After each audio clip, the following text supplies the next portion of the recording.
नमस्कार दोस्तों, मैं ललित कुमार पीजीटी मैथमेटिक्स। लगभग 15 साल मेरे को इस लाइन में हो गए हैं और बच्चों की डिफ़िकल्टीज़ को देखते हुए मैंने आज ये वीडियो शूट करने की सोची और आशा करता हूँ कि आप सभी लोगों को ये वीडियो पसंद आएगी।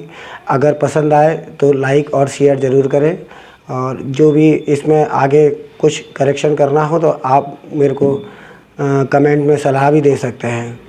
तो दोस्तों, सबसे पहले मैं आज जो आपको कराने जा रहा हूँ या बताने जा रहा हूँ वो क्लास 12 सीबीएसई का बहुत ही इम्पोर्टेंट और सबसे ज़्यादा पूछा जाने वाला चैप्टर है।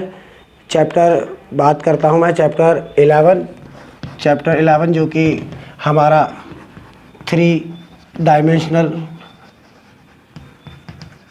ज्योमेट्री।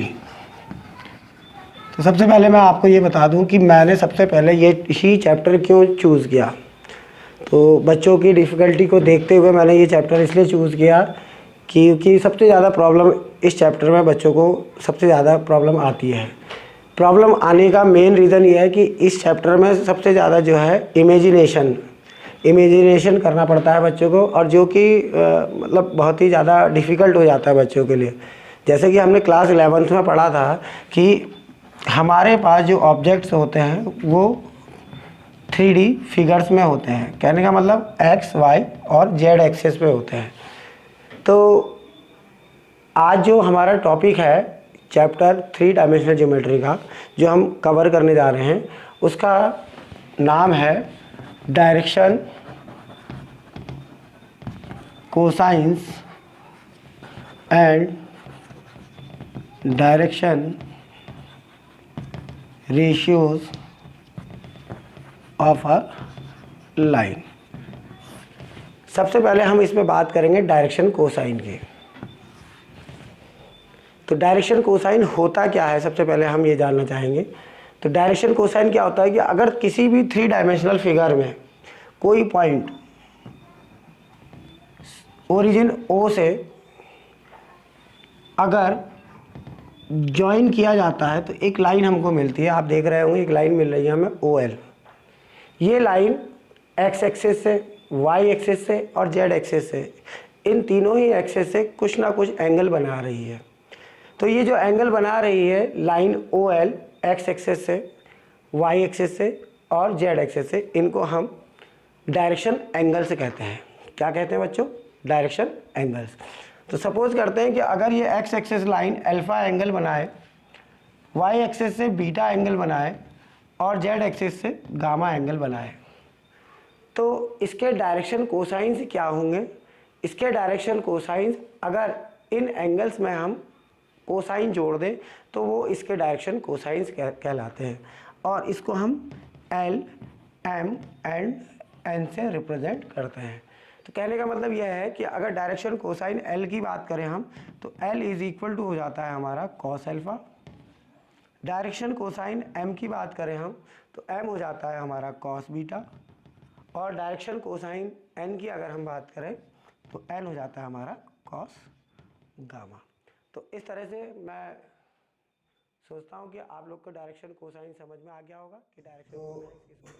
एक बार फिर आपका स्वागत है। अब इसके बाद डायरेक्शन कोसाइन के बाद हम बात करने जाएंगे डायरेक्शन रेशियोज़ की। डायरेक्शन रेशियोज़ क्या होते हैं? तो डायरेक्शन रेशियोज़ वो नंबर्स हैं। डायरेक्शन रेशियोज़ क्या हैं? वो नंबर्स हैं जो डायरेक्टली प्रोपोर्शनल होते हैं डायरेक्शन कोसाइंस के। कहने का मतलब कि डायरेक्शन रेशियोज़, आप देख रहे होंगे इसमें एक वर्ड आ रहा है रेशियो। रेशियो में क्या होता है आप जानते ही हैं कि रेशियो क्या है? प्रोपोर्शनल या inversely proportional.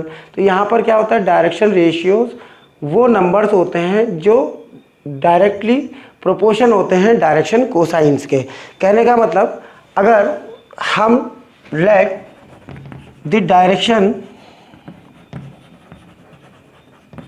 Ratios are A, B and C ले लेते हैं, तो A जो होता है वो इक्वल होता है लैम्डा L, और आप जानते हैं कि L क्या होता है? Direction cosine.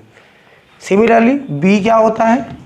लैम्डा M, और C लैम्डा एन।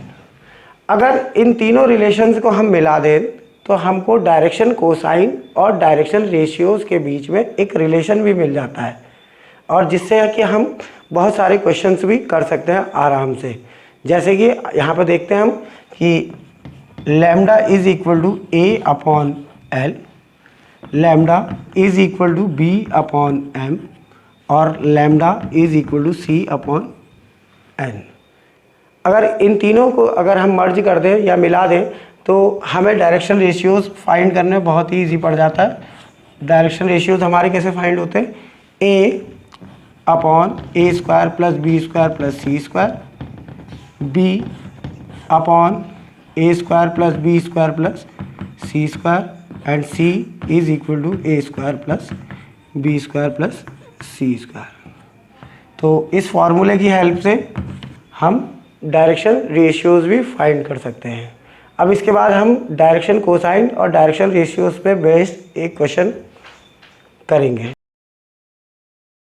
तो अब हम देखते हैं एनसीईआरटी एक्सरसाइज 11.1 के कुछ क्वेश्चन। सबसे पहले हम क्वेश्चन लेते हैं।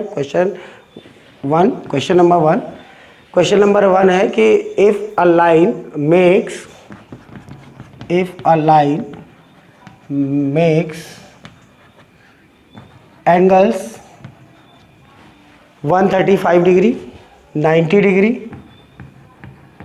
135 degree and 45 degree with the positive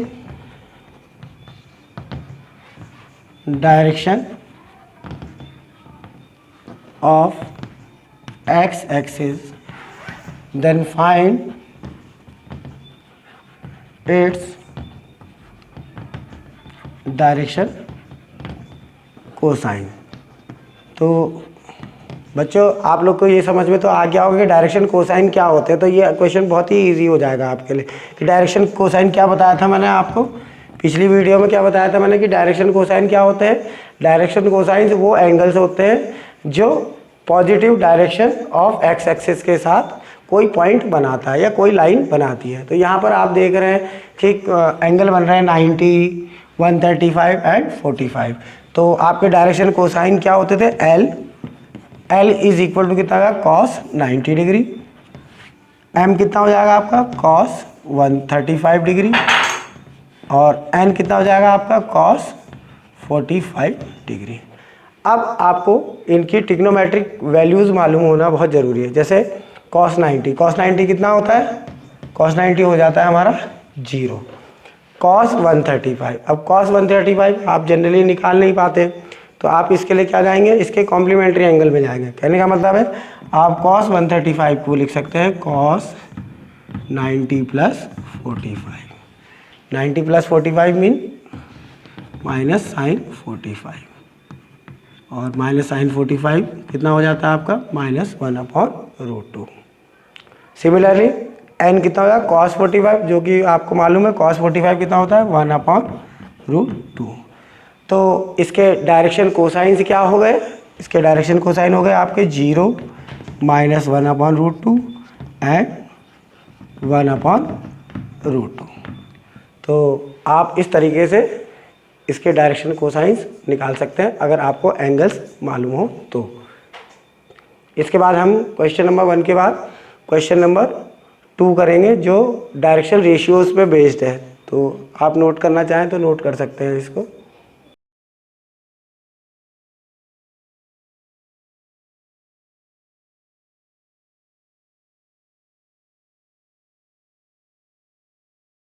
आशा करते हैं आपको ये वीडियो पसंद आई होगी।